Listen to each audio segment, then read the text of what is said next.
Hello बच्चों, achievers academy Kairana में आपका स्वागत है। आज आप जो डिस्कस करने वाले हैं वो हम सबसे पहले कुछ फॉर्मूलाज पे डिस्कस करें, क्योंकि हमें जो है आज न्यूमेरिकल कंटिन्यू करने हैं।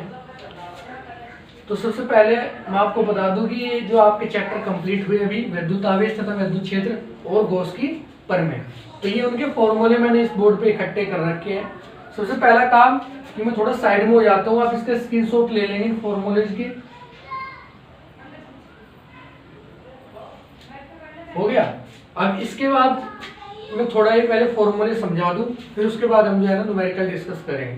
सबसे पहले तो मैं आपको जो कराने वाला हूँ वो न्यूमेरिकल आपके जो एनपी भटनागर एक्टिव पब्लिकेशन की बुक है उसके न्यूमेरिकल कंटिन्यू कराऊंगा, और उसके बाद फिर जैसे आपके पूरा का पूरा चैप्टर एनसीईआरटी के हिसाब से कंप्लीट हो जाएगा, उसके बाद फिर आपका एनसीईआरटी न्यूमेरिकल भी साथ में कराया जाएगा। ठीक है, तो टेंशन लेने की जरूरत नहीं है बच्चों, ये सभी कार्य जो है ना आपको यहाँ कराया जाने वाला है।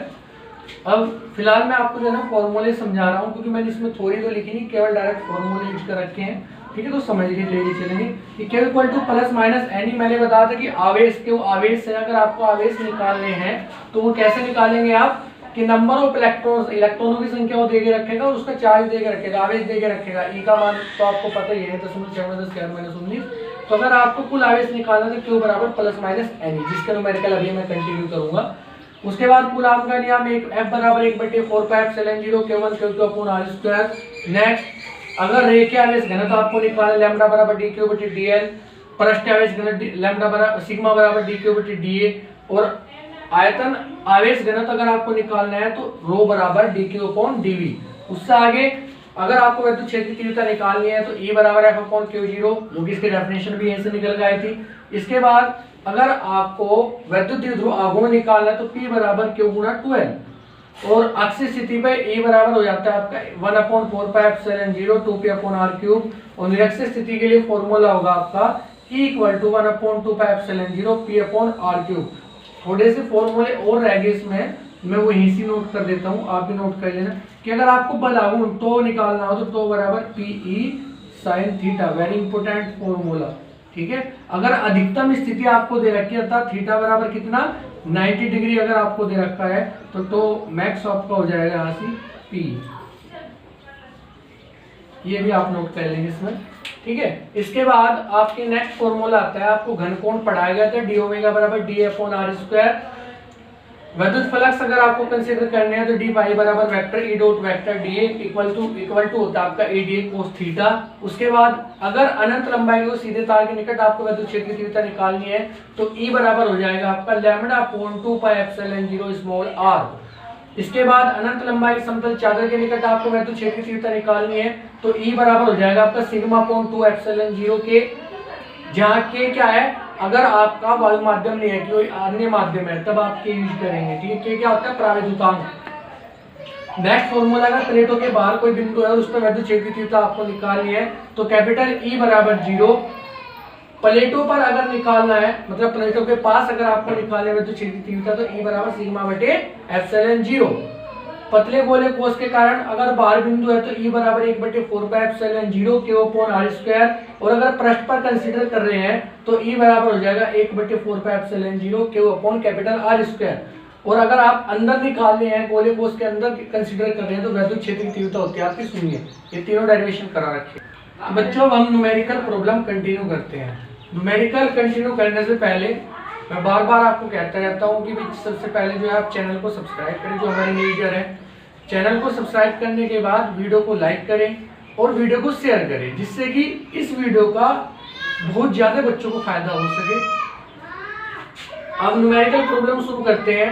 न्यूमेरिकल की फोटोस्टेट प्राप्त करने के लिए आप मेरे इस व्हाट्सएप नंबर पर अपना नंबर मुझे मैसेज करेंगे, जिससे कि मैं आपको व्हाट्सएप कर सकूँ, न्यूमेरिकल को आप तक पहुंचा सकूँ। ठीक है जी। अब मैं तो केवल यहाँ न्यूमेरिकल नहीं लिखूंगा, मैं केवल उनका सॉल्यूशन आपको देने जा रहा हूँ, अच्छे तरीके से समझा रहा हूँ उन्हें कि कैसे कैसे करना। तो पहला न्यूमेरिकल आपको दिया है कि एक आवेशित चालक में 4000 इलेक्ट्रॉन बाहुल्य में है। वो कह रहा है कि पहला न्यूमेरिकल आपका, ठीक है जी, उसमें कह रहा है कि 4000 इलेक्ट्रॉन बाहुल्य है, अर्थात n बराबर 4000, कितना हो गया, n बराबर 4000 इलेक्ट्रॉन हो गया आपके। ठीक है, उसके बाद कह रहा है कि चालक में उपस्थित कुल आवेश तथा उसकी प्रकृति बताइए। और ब्रैकेट में दे रखा है कि E बराबर, ये तो आपको पता भी 1.6 गुणा 10 की घात माइनस 19 कूलम। बच्चों मात्रक का बड़ा ध्यान रखना है, ठीक है, मात्रक आपको पता होना चाहिए। तो कितना हो गया आपका 1.6 गुणा 10 की घात माइनस 19 कूलम हो गया। उसकी प्रकृति बतानी है आवेश की, और क्या बताना है आपको, कुल आवेश बताना है, ठीक है। तो जैसे सिंपल सा फॉर्मूला भी आपने पढ़ा था कि Q बराबर क्या था आपका, Q बराबर था NE। तो Q बराबर NE आप लगा देंगे यहाँ से। N की वैल्यू कितनी है, 4000 गुना 1.6 गुना 10 की घात माइनस 19। अब मैं मल्टीप्लाई करूंगा, 4 की मल्टीप्लाई 1.4 में 16 चौका 64, तो 6.4 हो जाएगा। बच्चों 3 जीरो बची, 3 जीरो इसमें से क्या करेंगे, 10 की घात में से कम कर देंगे, कितनी कम हो जाएगी, 19 में से 3 गया -16, तो -16 जो है आपका ये कुल आवेश निकल के आ जाएगा, ठीक है। मात्रक आपका वही कूलम होता है, ठीक है। बात समझ में आई बच्चों। अब प्रकृति बतानी है, प्रकृति कैसी होगी, देखो प्रकृति देखेंगे, क्योंकि इलेक्ट्रॉनों की बात हो रही है, इलेक्ट्रॉनों पर आवेश कैसे होते हैं, ऋणावेश, तो प्रकृति हो जाएगी आपकी ऋणावेश। तो बच्चों समझ में आया, बड़ा छोटा सा न्यूमेरिकल था आपका, ठीक है। मैं बड़ी इजी न्यूमेरिकल पहले लेके चल रहा हूँ, उसके बाद थोड़ा और अच्छे से न्यूमेरिकल लेके चलेंगे, ठीक है। इसके बाद नेक्स्ट क्वेश्चन पे मैं चल रहा हूँ। अगर कोई डाउट किसी को है तो कमेंट बॉक्स में या फिर मेरे जो व्हाट्सएप नंबर है उसके इनबॉक्स में आप मैसेज कर सकते हैं, ठीक है। तो प्रॉब्लम आपको सोल्व कर दी जाएगी, अच्छी तरह से समझा दी जाएगी। Next question, question number 2। तो क्वेश्चन नंबर 2 डिस्कस करेंगे। 2 में क्या है कि एक चालक पर 2.4 गुणा 10 की घात माइनस 18 कूलम धनात्मक आवेश है। तो इसने क्या कर दिया कि आवेश का मान दिया, अर्थात Q का मान दे दिया, और कितना दिया 2.4 गुणा 10 की घात माइनस 18 कूलम। कूलम को मैं C लिख दिया करूंगा। धनात्मक आवेश, इस चालक पर कितने इलेक्ट्रॉनों की अधिकता अथवा कमी है, अर्थात N की वैल्यू आपको निकालने, E का मान आपको पता ही है, E का मान कितना है, ये ऊपर दिखा रखा है। तो Q बराबर NE लगेगा भाई, और यहाँ से N निकालना ना आपको, तो N बराबर हो जाएगा आपका Q अपॉन E। Q का मान रखेंगे 2.4 गुणा 10 की घात माइनस 18, और अपॉन में E की वैल्यू होगी 1.6 गुणा 10 की घात माइनस 19। पॉइंट से पॉइंट हटा लेंगे, ठीक है। जिनसे सोल्व नहीं करना आता, बड़े आराम से मैं समझा रहा हूँ कि 4 चौक 16 या फिर 8 दूनी 16, 8 तिया 24, ठीक है। 2 को 3 से भाग देंगे, 3 का आधा 1.5, 1.5 गुणा 10 की घात, ऊपर जाएगा प्लस का 19, 19 में से 18 गया 1, तो 10 की घात 1 किया, इसमें इधर हो जाएगा कितना 15। बात समझ में आ गई। तो कितना निकल का आया आपका 15 निकल का आया है, ठीक है। ये पूछ रहा है कि कितने इलेक्ट्रॉन अधिक होंगे या कम होंगे, ये भी पूछ रहा है आपका, ठीक है। देखो जो आवेश है वो कैसा है आपका, वो आवेश कैसा आ रहा है, इस पर धनात्मक आ रहा है। कैसा आ रहा है, धनात्मक आवेश ले रहे हैं। धनात्मक क्या होता है, धनात्मक, धनात्मक किसके पास आता है, धनात्मक उसके पास आता है जो इलेक्ट्रॉन ले रहा है, और जो दे रहा है उसके पास ऋणात्मक आएगा, ठीक है। तो ले रहा है तो अर्थात 15 इलेक्ट्रॉन की क्या हो रही है, यहाँ से 15 इलेक्ट्रॉन की क्या हो रही है आपकी, यहाँ से 15 इलेक्ट्रॉन की कमी हो रही है, 15 इलेक्ट्रॉन की कमी हो रही है। बात समझ में आई भाई, क्लियर है बच्चों, ठीक। 15 इलेक्ट्रॉन की यहाँ से क्या हो रही है, कमी हो रही है, समझ में आया। तो ये आपका बेसिक सा न्यूमेरिकल था। इससे आगे बढ़ते हैं, क्वेश्चन नंबर 3 पर आ जाओ। क्वेश्चन नंबर 3, एक चालक पर 1 कूलम का ऋणावेश है, 1 कूलम का ऋणावेश है, तो Q बराबर 1 कूलम। ऋणावेश कह रहा है, ये ध्यान रखना, ये पॉइंट इंपोर्टेंट है। पहले धनावेश था, इसमें धनावेश दिया था, और इसमें क्या दिया है, इसमें ऋणावेश दिया है। यहाँ क्या है आपका ऋणावेश, लिख लेंगे, ठीक है, ऋणावेश है, ठीक है। तो ऋणावेश है, और उसके बाद क्या रहा है, इस पर सामान्य अवस्था में कितने इलेक्ट्रॉन अधिक है। सामान्य अवस्था में देखो ऋणावेश होगा तो हमेशा अधिकता होगी इलेक्ट्रॉनों की, मैं बात पहले भी आपसे रिपीट किया था। और अगर धनावेश है तो इलेक्ट्रॉनों की हमेशा कमी होगी। ये इंपॉर्टेंट पॉइंट है कि अगर धनावेश है तो आपका इलेक्ट्रॉनों की हमेशा कमी होगी, और ऋणावेश है तो हमेशा क्या होगी, आपके पास इलेक्ट्रॉनों की अधिकता होगी, ठीक है। ऋणावेश मतलब जो इलेक्ट्रॉन त्याग रहा है, वो त्याग रहा है तो उसके पास अधिक ही तो है, और धनावेश अर्थात वो ले रहा है, तो ले रहा है तो मतलब उसके पास कमी है, ठीक है। तो Q equal to 1 coulomb, E की वैल्यू आपको पता ही है, N का मान निकाला, N बराबर Q अपॉन E डायरेक्ट रखना होगा, 1 अपॉन 1.6 गुणा 10 की घात माइनस 19, क्लियर है। पॉइंट हटा लिया, ठीक है। थोड़ा और सिंपल करना चाहो कर सकते हैं, 2 8 16, 2 5 10, 5 से भाग देंगे 8 को, तो मैं दे रहा हूँ 8 छंग 48, 8 छंग 48 बचा 2, 2 तो 8 दूनी 16 और 8 पंजे 40 गुना 10 की घात ऊपर जाएगी तो माइनस की है प्लस की हो जाएगी, तो ये आ गया 0.625 गुना 10 की घात 19 या 6.25। देखो जब भी दशमलव इधर खिसकेगी घात हमेशा घटेगी, बात समझ में आ गई। अगर दशमलव इधर खिसकेगी तो क्या होगी, घात हमेशा घटेगी, और दशमलव अगर इधर जाएगी, दशमलव इधर तो पावर हमेशा माइनस और दशमलव इधर तो हमेशा पावर प्लस, तो चूंकि पॉइंट इधर जा रहा है, एक अंक इधर जा रहा है, तो एक इसमें से घट जाएगा, 10 की घात कितनी हो जाएगी 18। तो इतने इलेक्ट्रॉनों की क्या होगी यहाँ से अधिकता होगी, कितने इलेक्ट्रॉन की अधिकता होगी 6.25 गुना 10 की घात 18 इलेक्ट्रॉन। क्लियर बच्चों, ठीक है। तो ये बेसिक से आपके न्यूमेरिकल चल रहे हैं, बड़ा मजा आ रहा है कराने में इन्हें, ठीक है। और आप भी ऐसी अच्छी तरीके से समझेंगे, कोई डाउट हो छोड़ देंगे मेरे लिए कमेंट बॉक्स में, डाउट हम क्लियर कराएंगे आपके, ठीक है। क्वेश्चन में उलझना नहीं है, टाइम वेस्ट नहीं करना है। क्वेश्चन नंबर 4 पे पहुंचेंगे। एक चालक पर 500 इलेक्ट्रॉन की कमी है, इलेक्ट्रॉन की कमी है तो कैसा आवेश होगा बताओ, इलेक्ट्रॉन की कमी है, मैं भी आपको बताया कि अगर कमी है तो कैसा आवेश होगा धनावेश, और अधिकता है तो कैसा आवेश होगा आपके पास ऋणावेश, ठीक है। तो अब इसमें एक चालक पर 500 इलेक्ट्रॉन की कमी है भाई, तो n बराबर कितना हो गया आपका 500 हो गया, सिंपल सी बात है। इसके बाद कह रहा आवेश की मात्रा तथा प्रकृति ज्ञात कीजिए। प्रकृति तो हमने ऐसे ही बता दी भाई, कमी है तो कैसा आवेश होगा धनावेश, कैसा आवेश होगा धनावेश, तो प्रकृति तो आपको इनसे पता लग गया, अगर कमी है तो कैसा आवेश होगा धनावेश, बात समझ में आ गई भाई, अगर कमी है तो कैसा आवेश होगा धनावेश। तो n बराबर कितना हो गया 500 इलेक्ट्रॉन, क्यों निकालना है तो क्यों बराबर लगा दो सूत्र, n ई कुछ करना ही नहीं है, n का मान कितना 500 1.6 into 10 की पावर माइनस 19, 16 पंजे 80 होता है, 80 का मतलब 8 हो गया आपका, क्योंकि पॉइंट कटेगी ना, और 16 पंजे 80 8 हो गया, बची 2 जीरो इसमें से माइनस, तो 8 गुना 10 की घात माइनस 17 कूलम, 8 गुना 10 की घात माइनस 17 कूलम। बात समझ में आई भी, क्लियर है बच्चों, ठीक है। तो ये क्वेश्चन नंबर 4 छोटा सा क्वेश्चन था आपका। क्वेश्चन नंबर 5 की ओर बढ़ेंगे। क्वेश्चन नंबर 5 में क्या कि 7n14 था 7n14 नाभिक पर कूलाम में आवेश की गणना कीजिए, ठीक है बच्चों। तो कह रहा 7n14 में हमें क्या करना है, नाभिक पर कूलाम में आवेश की गणना करनी है, ठीक है।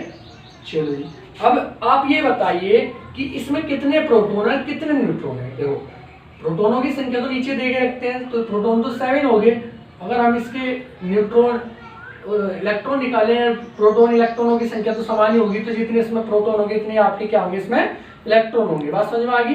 तो इनकी संख्या कितनी हो जाएगी 7 हो जाएगी, तो n का मान तो कितना हो गया आपका 7 हो गया, और q बराबर फिर हम क्या करेंगे फॉर्मूला यूज कर लेंगे, क्या q बराबर ne, कुछ सिंपल सा क्वेश्चन है, घबराने की जरूरत नहीं है। n का मान कितना है आपका 7, 1.6 गुना 10 की घात माइनस 19, 16 सत्ते 112, 11.2 आ जाएगा, क्योंकि एक अंक पहले दशमलव 10 की घात माइनस 19 कूलम। बच्चों क्लियर है, कोई डाउट नहीं है, ठीक है। आप इसे अच्छी तरीके से समझ लेना। इसके बाद मैं आगे चलूंगा इसमें, इसके बाद आगे चलते हैं नेक्स्ट क्वेश्चन पे। क्वेश्चन नंबर 6 बड़े छोटे से क्वेश्चन है बच्चों, आराम से समझ लेना, कर लेना, ठीक है। कोई डाउट हो पूछ लेना।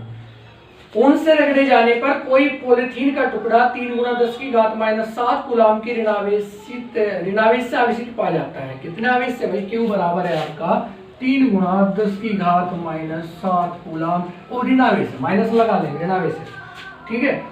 अभी कह रहा कि नंबर 1 स्थानांतरित किस पदार्थ में इलेक्ट्रॉनों की संख्या आकलित कीजिए, अर्थात इलेक्ट्रॉनों की संख्या n का मान निकालना भाई, निकाल दो भाई।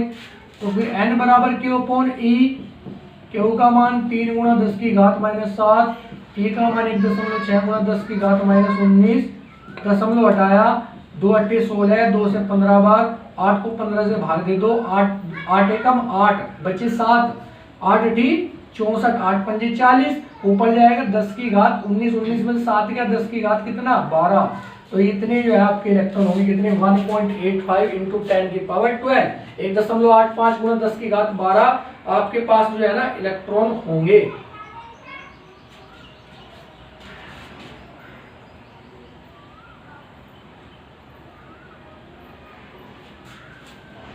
ठीक है बच्चों, समझ में आया क्वेश्चन, क्लियर है।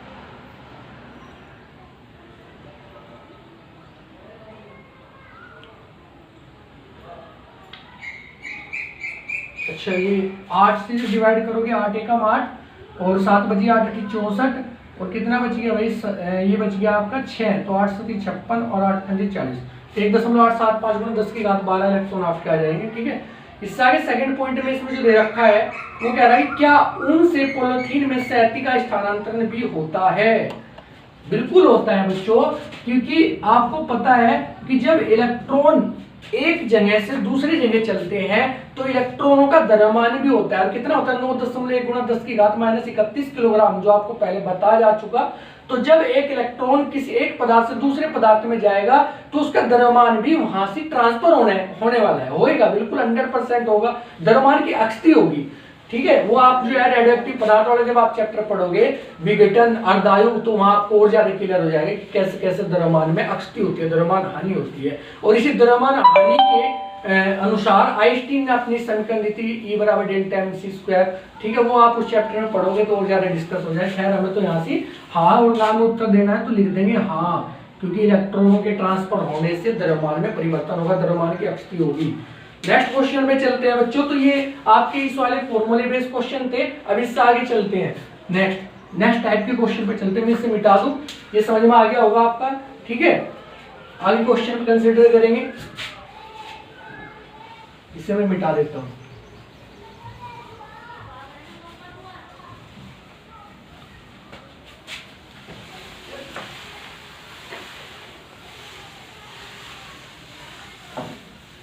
नेक्स्ट टाइप के क्वेश्चन, फॉर्मूला आपकी बार रहेगा कूलम वाला। ठीक है, इसमें फॉर्मूला कौन सा लगेगा, 1/4πε0 Q1 Q2 R²। पहला क्वेश्चन, तो पहला नहीं है, नंबर 7 है। ठीक है, पहले की तरह कर देते हैं। तो नंबर 7 में क्या है इसने कि दो प्रोटोनों के बीच की दूरी 4 गुना 10 की घात -15 मीटर है, 4 × 10⁻15 मीटर है। तो R = 4 × 10⁻15 मीटर। ठीक है जी, उसके बाद कह रहा है इनके मध्य लगने वाले बल का परिमाण तथा प्रकृति की गणना कीजिए। बात किसकी हो रही है, बात हो रही है प्रोटोनों की। प्रोटोनों पर आवेश कितना, जितने इलेक्ट्रॉनों पर, और वो कैसा आवेश होता है आपका, धनावेश। तो Q1 = Q2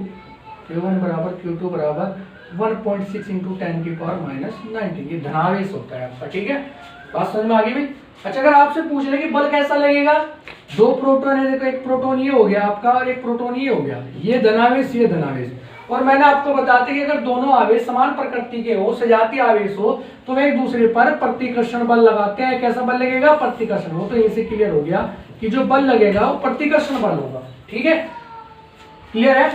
ठीक है बच्चों, मैं दोबारा रिपीट कर रहा हूँ, अगर धनावेश आपके एक दूसरे को प्रतिकर्षित करेंगे, दूर दूर धकेलेंगे तो कैसा बल कार्य करेगा, प्रतिकर्षण बल कार्य करेगा। ठीक है, तो प्रतिकर्षण बल यहाँ से कार्य करेगा। पहला पॉइंट तो मैं ये क्लियर करा दूं आपको। ठीक है, F = फॉर्मूला लगा देंगे और इसका मैं मान डायरेक्ट रख रहा हूँ क्योंकि आपको इसका पता है। इसका मान कितना, 9 × 10 की घात 9। Q1 Q2 1.6 × 10 की घात -19 और गुणा 1.6 × 10 की घात -19। ठीक है बच्चों, R का मान R² होगा ये, तो 4 की गुणा 4 में 16 और 10 की घात -15 का स्क्वायर हो जाएगा -30। क्लियर है बच्चों भाई, 4 का स्क्वायर 16 और 10⁻15 का स्क्वायर आ जाएगा 10⁻30। इसके बाद आगे चलते हैं। देखो आपको 16 नजर आ रहे होंगे, पहले तो यहाँ से पॉइंट हटा ले जिससे कि क्वेश्चन थोड़ा सिंपल हो जाए। ठीक है, पॉइंट हटाया आपने तो यहाँ से पॉइंट हटा लो, ये 100 आ जाएगा नीचे। ठीक है भाई, इसके कारण 100 आ गया, 16 से 16 कैंसिल हो गया आपका। ठीक है, उसके बाद 9 की मल्टीप्लाई इस 16 में करेंगे, 16 नंबर 144 लिख दूं, डायरेक्ट आ गया। मल्टीप्लाई 10 की पावर 9, देखो -19 -38 हो जाएगा, -38 में आराम से करा रहा हूँ, कोई दिक्कत नहीं है, आराम से समझ के लेके चलेंगे, कोई जल्दबाजी नहीं है हमें। ठीक है, जल्दी तो हम बाद में भी कर सकते हैं अगर समझ में आ जाए। ठीक है, 2 और -30 तो 10 की घात -28 हो जाएगा। क्लियर है, और 144 गुना -28 ऊपर जाएगा प्लस का 28। तो देखो मैं लिख रहा हूँ इसे, ये कैसे हो जाएगा आपका, 10 की घात 9 था, 9 -38 और प्लस 28। ठीक है, 28 और 9 कितना आपका हो गया 37, और 37 में 38 गया -1। ठीक है, तो 10 की पावर -1 और 10 की पावर -1 अर्थात 1/10, ये कितना हो जाएगा 14.4। जब 10 से आप डिवाइड करेंगे तो 14.4 न्यूटन। ठीक है। और कैसा बल होगा? प्रतिकर्षण बल होगा। कैसा बल होगा? प्रतिकर्षण बल होगा। इतना छोटा सा न्यूमेरिकल है बच्चों, इस क्वेश्चन को देख के घबराना नहीं, बिल्कुल बेसिक लेके चल रहा हूँ अभी आपको, ठीक है, समझ में आ रहा होगा, ठीक है, बात समझ में आई। मैं नेक्स्ट क्वेश्चन की ओर बढ़ रहा हूँ, अगर कोई प्रॉब्लम है तो आप कमेंट बॉक्स में छोड़ सकते हैं। क्वेश्चन नंबर 8 पे चलते हैं।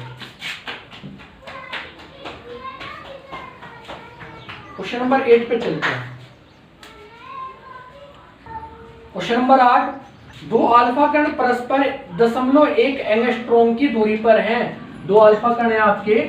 देखो अगर बात करते हैं अल्फा कण, अल्फा कण क्या होते हैं आपके? अल्फा कण होता है आपका हीलियम नाभिक। और हमेशा ध्यान रखना कि अल्फा कण पर आवेश, अल्फा कण पर आवेश हमेशा याद रखना आप हमेशा कि अल्फा कण पर आवेश कितना होता है? 2e होता है। कितना होता है? 2e। बात समझ में आ गई? कैसा आवेश होता है आपके पास? 2e। और वो कैसा 2e होगा?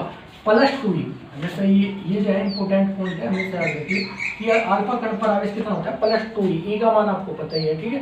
तो ये कह रहा है दो अल्फा कण परस्पर 0.1 एंगस्ट्रॉम की दूरी पर है, तो r बराबर 0.1 एंगस्ट्रॉम। 1 एंगस्ट्रॉम में आपको पता है 11th क्लास में आपने पढ़ा होगा पहले चैप्टर में, 1 एंगस्ट्रॉम में कितने मीटर होते हैं? 10⁻⁻10 मीटर। और आप सबको पढ़ा हुआ है, ठीक है। तो r इक्वल टू हो गया 0.1 × 10⁻10 मीटर।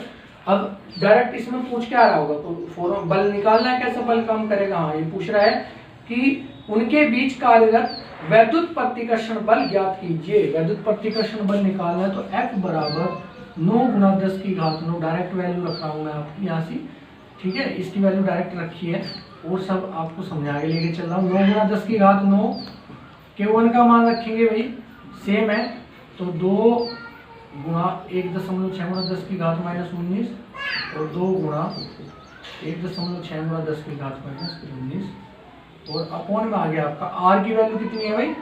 0.1 × 10⁻10 और 0.1 × 10⁻10। बड़े आराम से समझेंगे, ठीक है। देखो पहला काम तो मैंने आपको बताया कि पॉइंट हटा लो भाई, ये भी हटा लो, ये भी हटा लो, इसकी तो कहानी खत्म हो। अब ऊपर से देखेंगे कि गुणा करनी है हमें। 16 दूनी 32, 16 दूनी 32 और 32 का जो स्क्वायर होगा वो कितना होगा? 32 दूनी 64 का 4 का 32 × 96 और 6 102 1024 हो जाएगा। और इसमें गुणा कर लेंगे 9 की, इसकी गुणा कर लेंगे 9 की, ठीक है भाई। तो अगर कोई दिक्कत होगी देख लेना आप। 9 चौक 36, 9 दूनी 18 और 3 21 92 16 आ गया, ठीक है। कितना आ गया आपका? ये आ गया आपका 92 16, ठीक है बच्चों। अब इसके बाद देखेंगे 10 की घात बैलेंस करेंगे। -19 -38 भाई जुड़ जाएंगे और -38 में से 9 गया, कितना बचा?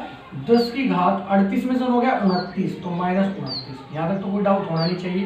दोबारा बता रहा, दोनों घातें जुड़ गई 10 की और ये क्या हो गया आपकी? इसमें से 38 में से 9 गया, कितना बचेगा? -29 बच गया आपका, ठीक है।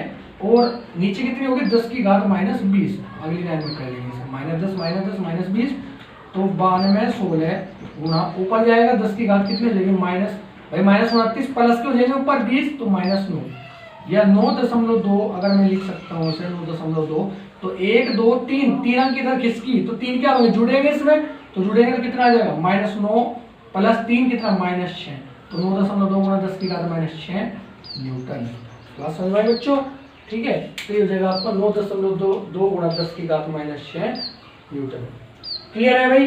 तो ऐसे हम निकाल लेंगे इसमें हम ऐसे निकाल लेंगे कि भाई प्रतिकर्षण बल कितना कार्य करेगा। बच्चों आगे उसने पूछ रखा कि वह वैद्युत प्रतिकर्षण बल गुरुत्वाकर्षण बल का कितने गुना है? गुरुत्वाकर्षण बल का कितने गुना है? तो अब इसमें सबसे पहले आप क्या करें, जैसा 11th में हमने निकाला था गुरुत्वाकर्षण बल, आप निकाल लो और ये वैल्यू वहां रख लो और फिर देख लो कि भाई कितने गुना है, कितने गुना है। निकालने का तरीका क्या है? F बराबर होता है आपका Gm1 m2 upon r²। G की वैल्यू रखेंगे यहाँ से जो आपने 11th में रखी थी। m1 का मान रखेंगे, m1 और m2 का। अल्फा कण का द्रव्यमान होता है 6.6 × 10 की घात -27, तो 6.6 × 10 की घात -27 गुणा 6.6 × 10 की घात -27। r का मान आप यहाँ रखेंगे, ठीक है। लो मैं रख लेता हूँ 6.67। G का मान होता है 6.67 गुणा 10 की घात -11 गुणा 10 की घात -11। इसका मान कितना है?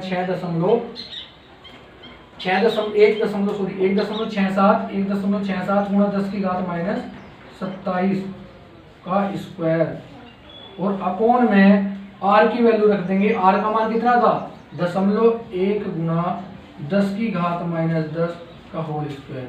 और ये सोल्व करके ये मतलब ये जो मान निकल का होगा और ये जो मान निकल का ये एफ ई कर दो, ये एफ जी कर दो। ठीक है, आप एफ ई और एफ जी में संबंध निकाल के मुझे बताएंगे कि कितना इनमें संबंध होगा। ये होमवर्क है आपके लिए। ठीक है, ये मैं क्वेश्चन नहीं छोड़ रहा हूं, आपको एफ जी और एफ ई में संबंध निकालना है। अर्थात जो एफ जी का मान निकल जाएगा और एफ ई का मान निकल का होगा, दोनों को डिवाइड करके देख लियो कि कौन सा बड़ा है कौन सा छोटा है। ठीक है, डिवाइड करने के बाद दोनों में संबंध निकल के आ जाएगा, वो आप मुझे जो है करके दिखाएंगे। ठीक है, वो आप घर से करके मुझे जो है ना व्हाट्सअप कर देंगे मेरे इस नंबर पर। ठीक है, और आज शाम तक मुझे जो है ना काम मिल जाना चाहिए।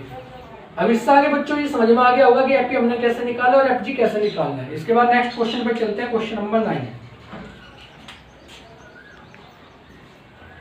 क्वेश्चन नंबर 9 में कह रहा है एक समान परिमाण वाले एक कूलाम के दो आवेश निर्वात में परस्पर कुछ दूरी पर स्थित हैं। वो कह रहा है कि एक कूलाम के दो आवेश निर्वात में परस्पर कुछ दूरी पर स्थित है, अर्थात दो आवेश है भाई Q1 बराबर Q2 बराबर 1 कूलाम। ठीक है, इसके बाद कह रहा है कि परस्पर दूरी पर स्थित है, इनके बीच 9 गुणा 10 की घात 9 न्यूटन का बल कार्य करता है। F बराबर 9 गुणा 10 की घात 9 न्यूटन का बल उन पर कार्य कर रहा है। ठीक है, इससे आगे कह रहा है कि इन्हें 80 प्रावधान के द्रव में उतनी दूरी पर रखा जाए तो इनके बीच कितना बल लगेगा। अगर K का मान कितना दे दे हो 80 प्रावधान दे दिया। ठीक है, तो ये F1 बल है भाई। ठीक है, ये क्या है आपका F1 बल है। F2 हमें निकालना है। क्लियर है, देखो F2 के लिए जब आप F2 निकालोगे तो R की वैल्यू चाहिएगी, वो R की वैल्यू हम इससे निकाल सकते हैं। तो पहले वाला फॉर्मूला लगाओ, F1 बराबर 9 गुणा 10 की घात 9 गुणा Q1 Q2 upon R square. ठीक है बच्चों, अब और क्या करना है, F2 का भी लगा लो आप डायरेक्ट। F2 बराबर मैं संबंध निकाल दूंगा इनमें 9 गुणा 10 की घात 9 आवेश समान है Q1 Q2 अपॉन ये आपको निकालना है। ठीक है, ये तो सेम हो गया, K रह गया इसमें। एक बार क्वेश्चन और पढ़ लेंगे, देख लेंगे एक बार कि समान परिमाण वाले एक कूलाम के दो आवेश निर्वात में परस्पर कुछ दूरी पर स्थित है, उनके बीच 9 गुणा 10 की घात 9 न्यूटन का बल कार्य करता है। ठीक है भाई, यदि उन्हें 80 प्रावधान के द्रव में उतनी ही दूरी पर रखा जाए तो उनके बीच कितना बल कार्य करेगा। उतनी ही दूरी पर, दूरी समान है और 80 प्रावधान द्रव में उतनी दूरी पर रख रहे हैं, तो फिर तो ये आपका ऐसे हो जाएगा। ठीक है, और यहाँ से जो कट रहा है उसे काट दो और F2 की वैल्यू आप निकाल दो। तो मीन्स आपका कैसे होगा भाई, यहाँ से F2 अपॉन F1 कर दो आप, F2 अपॉन F1। देखो जैसे F2 ये वाला ऊपर आएगा 9 इंटू मल्टीप्लाई 10 की पावर 9, ये मैं पूरा करके दिखा रहा हूँ, अपॉन R स्क्वायर K भी है ना, K भी रखो, और ये 9 इंटू 10 की power 9 into Q1 Q2 upon R square. ये इससे कट गया पूरा का पूरा, ये इससे कट गया, तो F2 बराबर आ गया आपका F1 अपॉन K। F1 की वैल्यू कितनी दी भाई 9 इंटू 10 की पावर 9 अपॉन 80। ठीक है जी, और आप इसे 8 मान लें, एक तरह से 8 से डिवाइड करो इसे, 1 आ गया, और 8 एकम 8 2, 8 2 16, 8 5 40, एक जीरो यहाँ से थी ऊपर जाएगी तो 10 की घात कितनी हो जाएगी 8। कितने न्यूटन बल कार्य करेगा। तो समझ में आ गया होगा बच्चों। तो क्वेश्चन नंबर 10 भी ऐसे ही है बिल्कुल, वो भी आप ऐसे लेके चलेंगे, मैं उसका डाटा नोट करके दे रहा हूँ। और इसका जो है ना 10 से लेके आप जो है 20 तक इसी तरह के क्वेश्चन से आप करने की कोशिश करेंगे। ठीक है, और मैं जो है लास्ट क्वेश्चन आज आपको करा रहा हूँ इस वीडियो में कि वायु में एक दूसरे 30 सेंटीमीटर दूरी पर रखे, R बराबर 30 सेंटीमीटर, 30 गुणा 10 की घात माइनस 2 मीटर, हमेशा मीटर में लेना है। ठीक है, इसके बाद कह रहा है कि गोलों क्रम में से दो आवेश, तो Q1 बराबर 2 गुणा 10 की घात माइनस 7 कूलम दिया है भाई। ठीक है, इसका तो जो है ना सोल्यूशन मुझे आज शाम तक आप भेज देंगे, तथा 3 गुना 10 की घात -7 कूलम आवेश, तो Q2 बराबर 3 गुना 10 की घात -7 कूलम आवेश। और पूछ क्या रहा है, F का मान पूछ रहा है बच्चों, तो बड़ा छोटा सा क्वेश्चन है, करके भेज देंगे आप, ठीक है, फॉर्मूला ही लगेगा, ठीक है। तो बच्चों ये सारे क्वेश्चंस आप करके देख लेंगे। आज की वीडियो यहीं तक, ठीक है, थैंक यू। चैनल को सब्सक्राइब करें, वीडियो को शेयर करें, लाइक करें, ठीक है, चैनल से जुड़े रहें और बच्चों को इस चैनल से जोड़ें जिससे और सबको फायदा हो सके। धन्यवाद।